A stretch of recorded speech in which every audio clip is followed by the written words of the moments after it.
The legend of Wrocław gold is much more than a treasure hunter's fantasy. It's a complex historical question rooted in the chaos of World War II. This isn't about one single massive treasure chest, but a huge, varied collection of assets that disappeared from the city, then known as Breslau, during the last, frantic months of the war.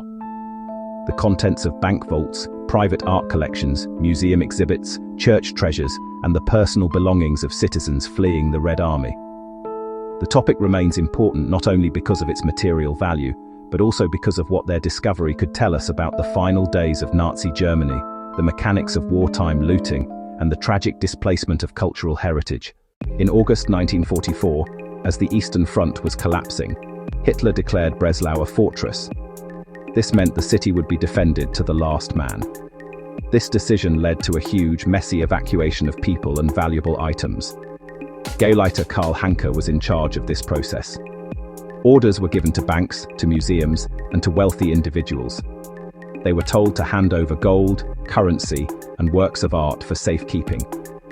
The items were to be listed and made ready for transport or storage, leaving a paper trail. It was the confusion and desperation of that time that allowed many valuable items to disappear without clear records. An order from Berlin: prevent assets from falling into Soviet hands. Urgent movements began: gold, artworks, archives. Parts of official letters show convoys being sent out, trains and truck columns. They were to go west, to Dresden, to Berlin, or further into the mountainous regions of southern Germany and Austria. The routes were dangerous due to air raids, damage, and partisan activity. The main written evidence about where the Wrocław treasures went is hidden in the huge German archive system. But this system is often broken up and hard to search through. The most promising records aren't all in one file called Breslau Gold. They're spread out among collections related to banking, military logistics, and cultural administration. The archives of big German banks, Dresdner Bank and Reichsbank. These places were really important for Nazi money matters. The account books, internal notes, and transfer orders that still exist could show us details from the branches in Wrocław. A typical entry might say, 50 crates transferred, contents sealed to Depot 3A, permission from Gauleitung Silesia. We also need to look at Nazi party documents, especially the records of the Gauleitung 4 Silesia. The administration of Gauleiter Karl Hanke was in charge of keeping assets safe. Hanke's personal papers are mostly gone, but the administrative documents from his office might still be around. Another important thing is a supposed piece of paper called the Grundmann List, made by Günther Grundmann, the regional conservator of monuments. People argue about if the list is real, but it points to specific castles and manor houses as storage places. While German archives are a starting point, a thorough investigation into the fate of the Wrocław gold must necessarily cross borders. The final phase of the war led to the mass movement of assets across Europe, and the treasures of Breslau were part of this flow. The most direct and significant international destination was the Soviet Union. The Red Army's trophy brigades were specialized units that followed the front lines with the mission of seizing everything from factory equipment to works of art. Their records, kept in Moscow at the Central Archive of the Ministry of Defense, could be a real goldmine of information. An inventory of a captured train in Poland or a report from a unit that occupied a Silesian castle might contain direct references to items originating from Breslau. Access to these Russian archives and their interpretation, however, come with their own difficulties. For decades, many of these files were classified, and even with greater openness, navigating the bureaucracy can be difficult for foreign researchers. Records often describe items generally, a collection of paintings, crates of precious metals, without precise indication of their origin.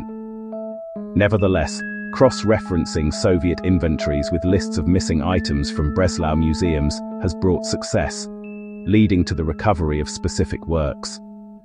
Beyond Russia, the archives of Western Allied nations are also very important. The MFAA document collections are a valuable resource.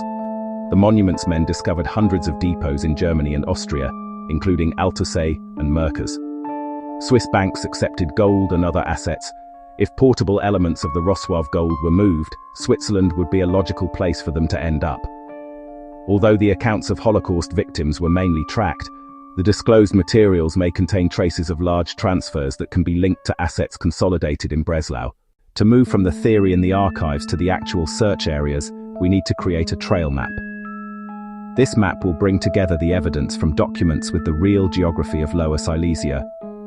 This process involves putting all known and possible points of interest onto one map.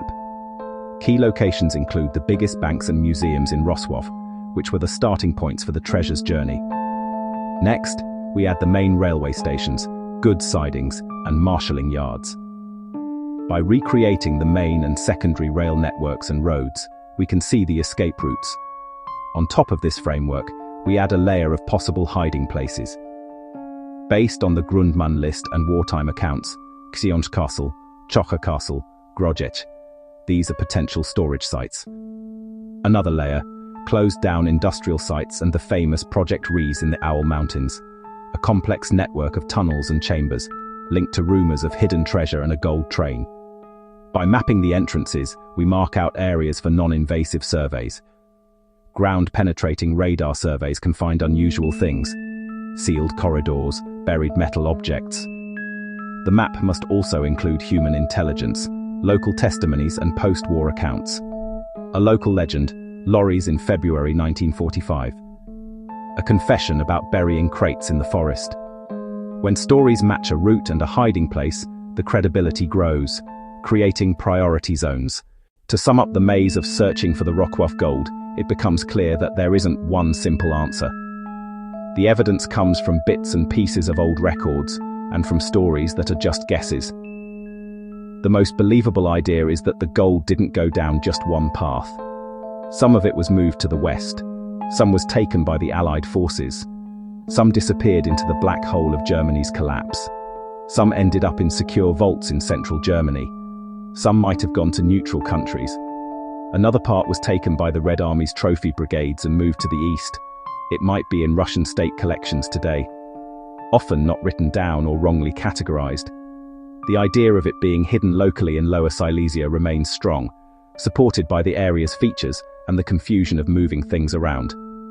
The first step is a planned international archive project. We need to systematically look through military, bank and administrative records, searching for matching names, dates, convoy numbers, and descriptions of what was carried. A map with many layers won't point to one X, but to areas that should guide focused searches on the ground. The legend remains an important part of Wrocław's current identity. The persistent question is, does the gold still wait